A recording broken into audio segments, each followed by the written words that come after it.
She turned down my proposal, twice. So I walked away. 2 years later, I walked in with someone that left her completely speechless. 2.5 years ago, I was ready to marry this woman. Let's call her Madison. We'd been together for 3 years, and I thought she was it. Beautiful, ambitious, came from a good family. The kind of woman who made other guys jealous when we walked into a room. I was 26, had just closed my first major consulting contract, and felt like I was finally becoming the man I wanted to be. The first proposal was in Paris. I'd planned everything perfectly, dinner at this restaurant overlooking the Seine, then a walk to the Eiffel Tower just as it started sparkling at midnight. I got down on one knee with a ring that cost me 3 months of income.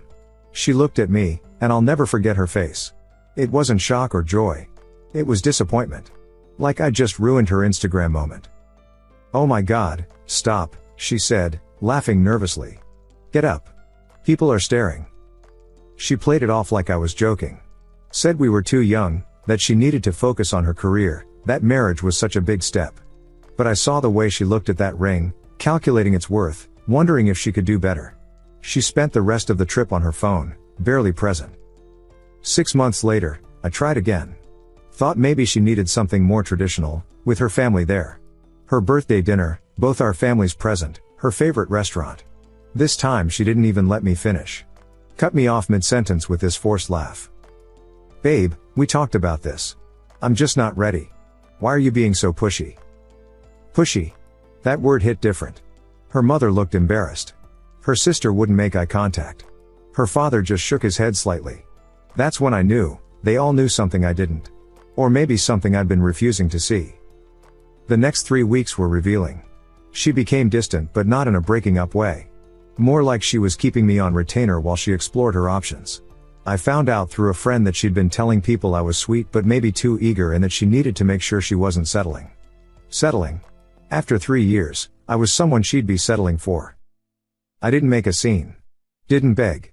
Didn't even have a formal breakup conversation. I just packed my stuff while she was at her yoga class, left her key on the counter, and blocked her on everything. Phone, social media, email. Complete ghost protocol. She sent her friends as messengers. "Madison's confused why you're being so dramatic. She just needs time. You're throwing away something special." I told them all the same thing. I don't negotiate with people who see me as their backup plan. The next 2 years were mine. I channeled everything into my business. 18-hour days. No social media. No dating. Just pure focus. Landed 3 major enterprise clients. Hired my first employees. Moved from my studio apartment to a penthouse downtown. Started training MMA 4 times a week. Traveled to conferences, built my network, became the man I wanted to be, not for her or anyone else, but for myself. Meanwhile, through the grapevine, I heard Madison's story. A string of guys who looked good on paper but never stuck around. The investment banker who ghosted her after 2 months. The lawyer who turned out to be married. The startup founder who was more interested in her connections than her. She was 29 now, and that biological clock was getting louder. Fast forward to last weekend. Our mutual friend Brandon was getting married.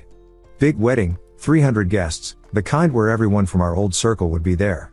I almost didn't go, but then I thought, why should I hide? I'm not the one who fumbled. Plus, I had a secret weapon. 8 months ago, I met someone at a venture capital conference in Miami. Scarlett. If Madison was a 9, Scarlett was an 11 who didn't even know she was being rated. Harvard MBA, partner at a VC firm at 30, competed in CrossFit Nationals, and somehow still the most down-to-earth person I'd ever met. We clicked immediately, not just attraction, but genuine connection. She laughed at my stupid jokes, challenged my business ideas, and chose me every single day without hesitation. What I didn't know when we started dating was that Scarlett and Madison had history. They went to the same college, ran in the same circles, competed for the same internships. Madison had always positioned herself as the hot one, the one guys wanted, while painting Scarlett as the try-hard who compensated with achievements. Scarlett mentioned it casually about 3 months into our relationship. "Oh, Madison Thorne? Yeah, we knew each other at school." She was interesting. The way she said interesting told me everything. No bitterness, just amused indifference. When I told Scarlett about the wedding and that Madison would be there, she just smiled.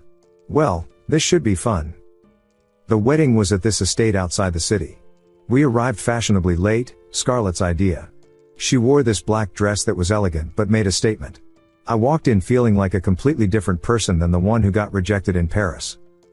Madison was at the bar when she saw us. I watched it happen in slow motion, the recognition, the double take, the moment she realized who was on my arm. She literally choked on her drink. Champagne came out her nose. It would have been funny if it wasn't so pathetic. She tried to recover, walked over with this fake smile. "Oh my God, hi. I didn't know you'd be here." I just nodded. "Madison." Then Scarlett extended her hand. "Madison. It's been what, 6 years? You look exactly the same." The way she said it wasn't catty, just factual. But Madison heard the subtext, "You haven't grown at all." Madison tried to make small talk. Asked about my company, mentioned she'd heard about our series of funding. I gave her nothing, one-word answers, no emotion, just polite disinterest. Then someone called Scarlett's name, and she turned to me. "Babe, I'm going to say hi to some people. You good?" She kissed me, not a peck, but a real kiss, then walked away with supreme confidence. Madison stood there, trying to process what just happened. "So, Scarlett Rodriguez? How did you two?" "We met at a conference." "I didn't know she was your type." "I didn't know I was supposed to have a type." She laughed nervously. "I just mean, she's very intense. Very career-focused. Doesn't she work like crazy hours? She makes time for what matters." That landed. Madison's face changed. She got this look like she wanted to say something important. "Can we talk? Like really talk? There's something I need to tell you about why I..." "No." "No? Madison, we don't need to talk. There's nothing to discuss. You made your choice, I made mine. We're good. But I never got to explain. You don't need to. I heard enough. You weren't ready. You didn't want to settle. You needed to explore your options." Message received. Her eyes started getting watery. "That's not. You don't understand what was going through my head then." "I understand perfectly. You thought you could do better. Maybe you were right. But that has nothing to do with me anymore." Scarlett came back, naturally sliding her arm around my waist. "The ceremony's starting. We should find our seats." She looked at Madison. "You're sitting with Brandon's side, right? I think I saw your nameplate over there." We walked away. I didn't look back, but Scarlett told me later that Madison stood there for a full minute, just staring. The reception was worse for her. We were at a table with other entrepreneurs and finance people. Madison was at the singles table, Brandon's attempt at matchmaking that just highlighted her situation. I caught her staring at us throughout the night. During the speeches, when Scarlett had her hand on my thigh. During dinner, when we were laughing with the other couples. During the dancing, when Scarlett and I moved together like we'd been doing it for years. The KLR moment came when Madison was talking to a group of her friends near the bathroom. I walked past to get drinks, and heard her friend Jen ask, "Isn't that the guy who proposed to you twice?" "Yeah. And now he's with Scarlett effing Rodriguez? How did that happen?" Madison's response was barely audible. "I don't know." But the best part, the absolute chef's kiss of the evening, was when the bride threw the bouquet. Madison positioned herself perfectly, actually caught it, and turned around triumphantly. Only to see Scarlett and me already walking toward the exit, my jacket around her shoulders, her heels in her hand, both of us laughing about something on her phone. We didn't stay for the after party. Didn't need to. The point wasn't to rub anything in Madison's face, I genuinely didn't care anymore. The point was that I'd moved on so completely that her presence was just background noise. That was 5 days ago. Since then, I've heard from 6 different people that Madison's been asking about me.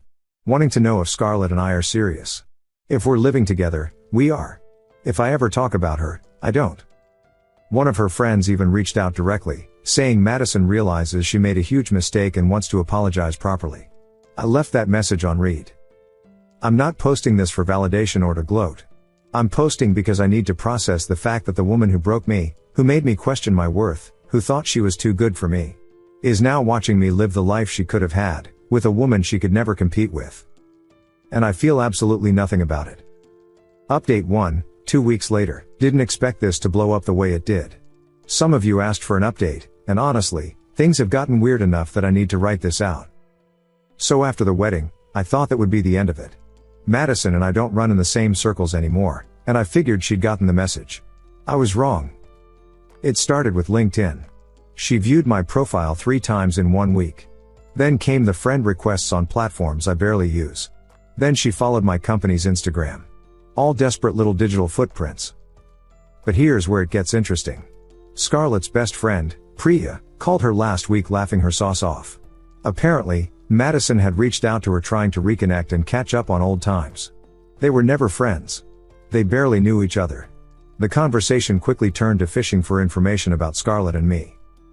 Madison wanted to know how long we'd really been together, if Scarlett had ever mentioned her, if I seemed happy, if we were actually serious or just having fun. Priya, being a real one, gave her nothing and immediately reported back to Scarlett. Scarlett just laughed and said, "God, she's exactly the same." That's when Scarlett told me the full story of their college dynamic. Madison had this pattern of targeting guys Scarlett showed interest in, not because she wanted them, but because she needed to prove she could get them. It was never about the men themselves, it was about beating Scarlett at something, anything, since she couldn't compete academically or professionally. The funny thing, Scarlett said, is I never saw her as competition. She was just this insecure girl who thought life was a zero-sum game. I was too busy building my future to care about her little victories. Then came the text. Madison got my number from Brandon's wife, who's now in the doghouse for that. It was this long, rambling message at 1 a.m. on a Thursday. I'll summarize because it was genuinely unhinged. She started by saying she'd been doing a lot of soul-searching and therapy, doubt. Said she realized she'd been scared of commitment because her parents' divorce messed her up, they're still married. Claimed she always loved me but was terrified of settling down young and missing out on life, she's 29, not 19. Then came the revisionist history.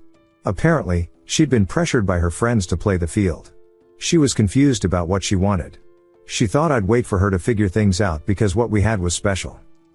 The kicker, seeing you with her made me realize what I lost. I know you're with someone now, but doesn't what we had deserve another chance? Don't you think we owe it to ourselves to try?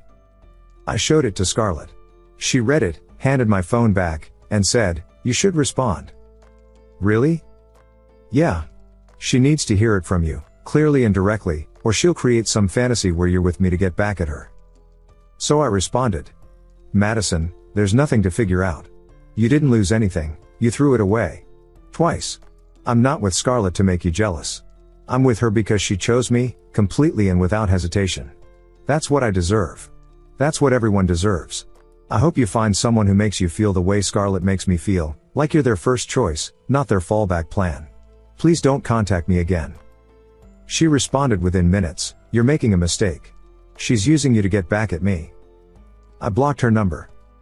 But the saga continued. Madison started showing up at places. The coffee shop near my office. The gym I go to, she's never worked out a day in her life. The restaurant where Scarlett and I had our standing Thursday date night. That last one was too much. She came in with some random dude, clearly a hinged date she'd dragged there, and sat where she could watch us. Scarlett noticed immediately. "Is that Madison?" "Yeah." "Wanna leave?" "F no." Scarlett smiled. "Good answer." We stayed, had our normal dinner, completely ignored her presence. Her date looked confused as HL, probably wondering why his companion kept staring at another table. They left before dessert. The next day, Scarlett did something savage. She posted a photo on Instagram, just our hands, her wearing this vintage Cartier watch I'd gotten her for her birthday, caption, "When you know, you know." Madison watched the story within 3 minutes. Then came the mutual friend interventions. 3 different people reached out saying Madison was spiraling and not herself and suggesting I should hear her out for closure. My response was consistent: Madison's feelings aren't my responsibility anymore. One friend, Tony, pushed harder. "Dude, she's really messed up over this. Don't you care at all?" I cared 3 years ago when I proposed the first time. I cared 2.5 years ago when I proposed the second time. I cared for 3 weeks after that when she treated me like an option.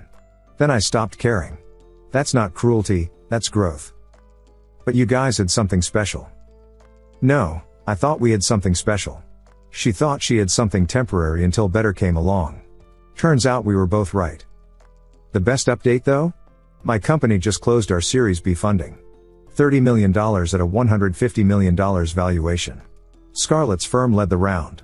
Not because we're together, she recused herself from the decision and had her partners handle it. They wanted in regardless because our numbers are insane. We celebrated at this rooftop bar, just the two of us initially, then our teams joined later. Someone posted photos on LinkedIn. Madison viewed them all. That was yesterday. This morning, I woke up to an email from Madison to my work address. Subject line, "Congratulations on the funding." Body, "I always knew you'd make it big. I'm sorry I couldn't be there to celebrate with you. I hope she makes you happy. I hope she sees what I was too scared to see. You deserved better than how I treated you. I'm sorry." I didn't respond. There's nothing to say. She's apologizing to ease her own guilt, not to make amends. The Madison I knew 3 years ago wouldn't have apologized, she'd have found a way to make it my fault. This isn't growth, it's regret. And regret isn't love, it's just ego dealing with loss. Scarlett saw the email, "We don't do secrets," and said, "You know what the difference is between her and me? She saw you as potential. I see you as perfect right now, with infinite room to grow. She was waiting for you to become someone worth choosing. I chose you and can't wait to see who you become." That's the update. Madison's still single, still spiraling, still trying to rewrite history. I'm still building my empire, still with the woman who chose me first, still giving 0 Fs about the one who didn't. Update 2, 1 month later. This will probably be my last update because there's only so much drama I can document before it becomes repetitive. But the conclusion to this saga is worth sharing. Madison went nuclear. It started with her creating a fake Instagram account to follow both Scarlett and me.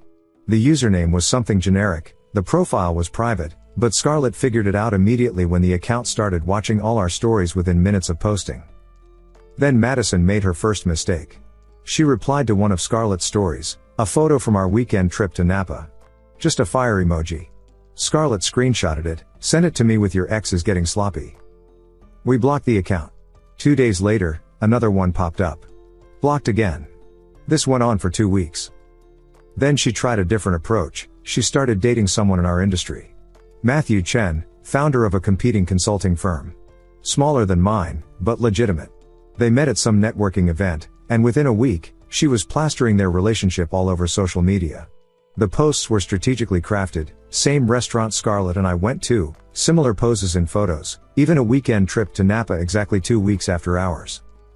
The thing is, Matthew's a decent guy.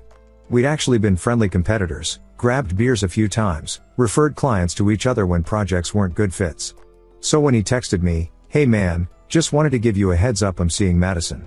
Hope it's not weird," I responded honestly. "Not weird for me at all. Good luck with that." "What do you mean?" "Nothing specific. Just good luck." He found out what I meant 3 weeks later when Madison accidentally called him by my name during SX. Yeah. He told me this at a conference after they'd broken up. Said she was clearly working through something and he wasn't interested in being someone's therapy. But the real finale came last week. Scarlett and I got engaged. Properly engaged. I proposed at sunrise during a helicopter ride over the coast, something Madison had once said was her dream proposal. Funny how she never got it. Scarlett said yes before I even finished asking. We weren't planning to announce it immediately, wanted to enjoy it privately for a bit.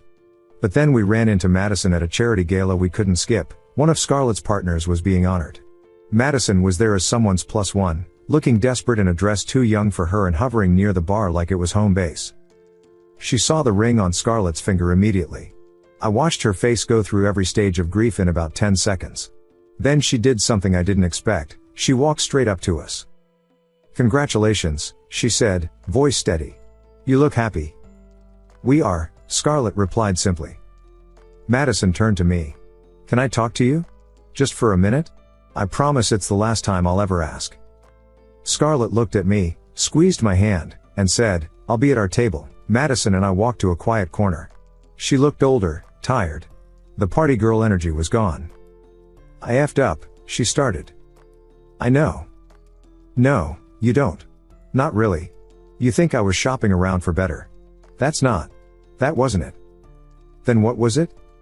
She took a breath. "My mom cheated on my dad when I was 15. They stayed together, but I watched him shrink. Watched him accept it because he loved her too much to leave. I promised myself I'd never be desperate for anyone. Never need someone so much that I'd accept whatever they gave me." "So you rejected me because you loved me too much. Because you were all in. Because if you could hurt me, you'd destroy me. So I kept you at arm's length, made you prove yourself over and over, pushed to see when you'd stop trying. And when you did stop, when you walked away, I realized I'd engineered my own worst fear. I lost someone who actually loved me because I was too scared to be loved. I stood there, processing. That's a lot of therapy talk for someone who claimed they weren't ready. I started going after the wedding. After seeing you with her. My therapist says I have attachment issues and self-sabotaging tendencies rooted in childhood trauma. And knowing why I'm effed up doesn't un-F the things I effed up. There was nothing to say to that. It was probably the most honest thing she'd ever said to me. I'm sorry, she continued. Not the kind of sorry that wants something back. Just sorry. You deserved better.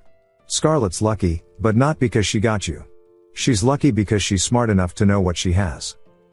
Madison, I know you're done with me. I know there's no hope. I just needed you to know that it wasn't about you not being enough.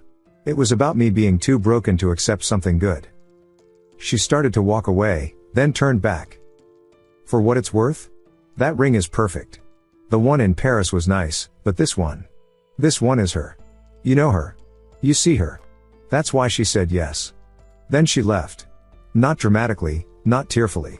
Just walked back to her date, collected her coat, and left the gala. Scarlett found me a few minutes later. You okay? Yeah. I think she finally gets it. Gets what? That some things can't be undone.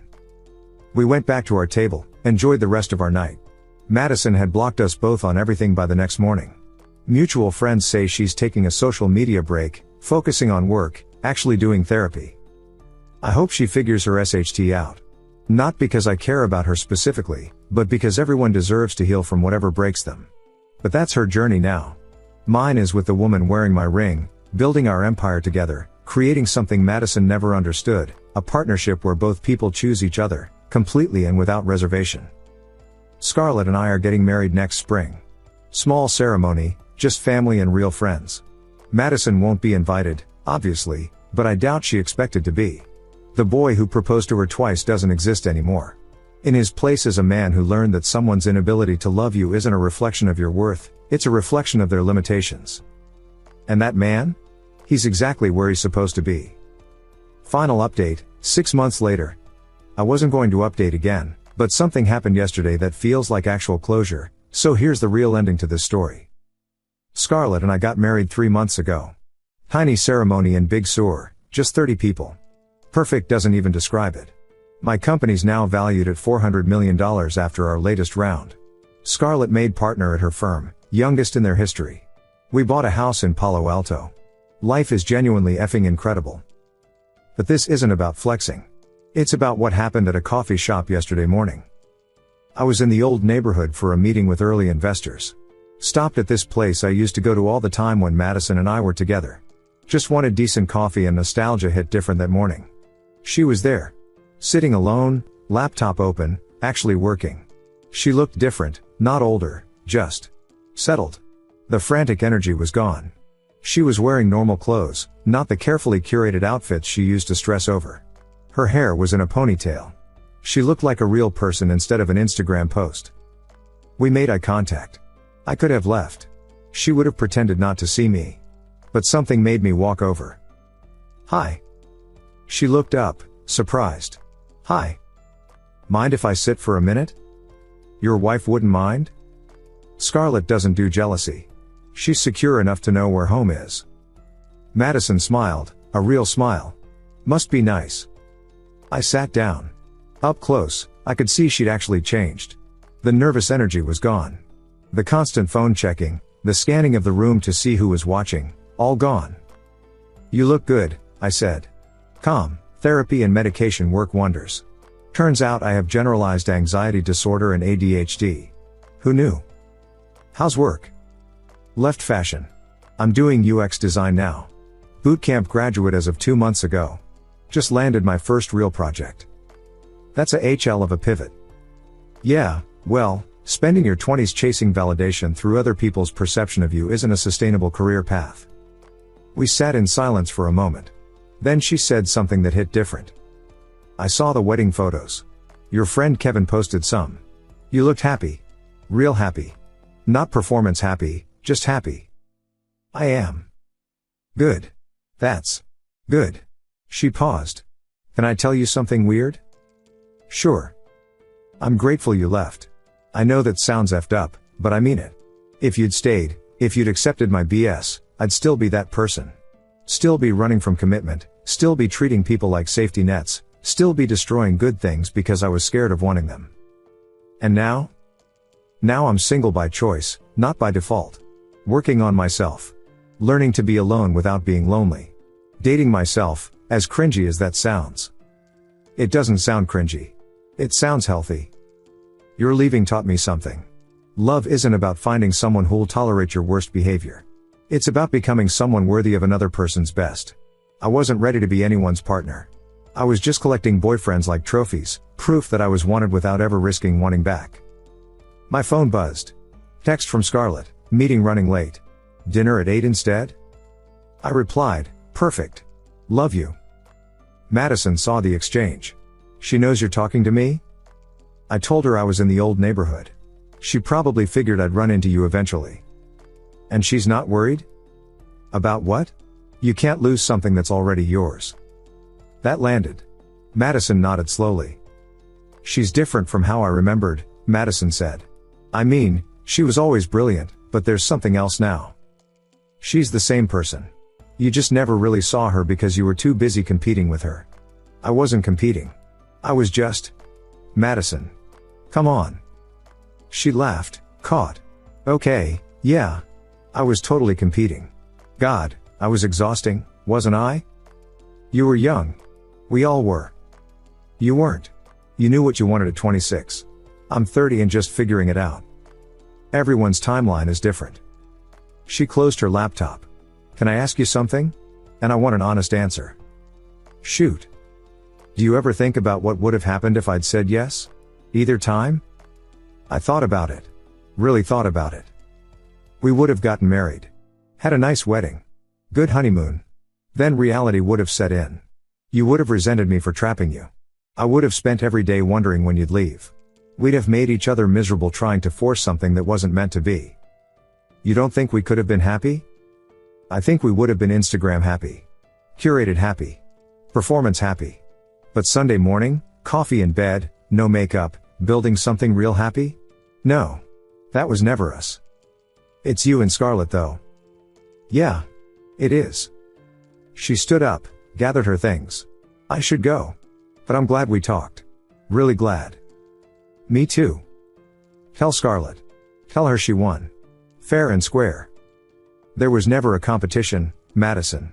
That's what you still don't get. Scarlett wasn't playing your game. She was just living her life. Still is. Madison smiled, sad but genuine. Maybe that's why she won. She left then. No dramatic exit, no looking back. Just walked out into her life, and I went back to mine. Later that night, over dinner, I told Scarlett about the conversation. How do you feel? She asked. Like a chapter finally closed properly. Not slammed shut in anger or left open in questions. Just closed. Good. She needed that. You both did. You're not bothered by it? Scarlett reached across the table, took my hand. Baby, I'm going to explain something to you one time, so listen carefully. I don't worry about ex-girlfriends or missed connections or what ifs. You know why? Because I see how you look at me when you think I'm not watching. I feel how your body relaxes when I walk into a room. I know that you choose me every morning before your eyes even open. That's not ego, that's certainty. So no, I'm not bothered that you gave a broken woman closure. It means you're the man I married, kind enough to heal old wounds but wise enough not to reopen them. This is why I married her. This is why Madison never stood a chance. Not because Scarlett competed better, but because she never competed at all. She just loved better, trusted deeper, and chose harder. Madison's out there somewhere, hopefully building a life that makes her happy. I genuinely wish her well. But her story and mine don't intersect anymore. We're parallel lines that crossed once, violently and meaningfully, then continued in our own directions. My direction leads home to Scarlett, to our company, to kids someday, to a life built on choosing each other first, not as a fallback but as a foundation. That's all anyone really wants, isn't it? To be chosen. Completely. Without hesitation. Without backup plans. I got that. Finally. And it was worth every rejection, every moment of doubt, every tear in that apartment after Paris. Because sometimes the best thing someone can do for you is show you what you don't deserve, so you can recognize what you do. Thanks for following this journey, Reddit. I'm out. Edit. Since some of you asked, yes, Scarlett knows about these posts. She's actually been reading the comments with me. Her favorite was the person who said Madison fumbled a Tesla trying to catch a Civic. She's still laughing about that one. Also, to the people asking how to become alpha or get revenge on their ex, you're missing the point. This was never about revenge or being alpha. It was about self-respect. The second you're trying to get revenge, you've already lost because you're still letting them control your narrative. The opposite of love isn't hate, it's indifference. Work on yourself until their opinion of you matters as much as a stranger's on the street. That's real freedom. And to the dude who'd asking for Scarlett's contact info, brave of you to shoot your shot, but she's very happily married. To me. The guy whose entire post history is about marrying her. Good luck with your reading comprehension though. Final edit, Madison, if you're reading this, and let's be real, you probably are, I meant what I said at the coffee shop. Go build your life. Find your happiness. Learn to choose yourself first before asking someone else to choose you. You've got this. But also, stop checking my Reddit. It's been 3 years. Let it go. Thank you so much for watching until the end. If you really like our videos, please don't forget to like, share, and subscribe. Have a great day.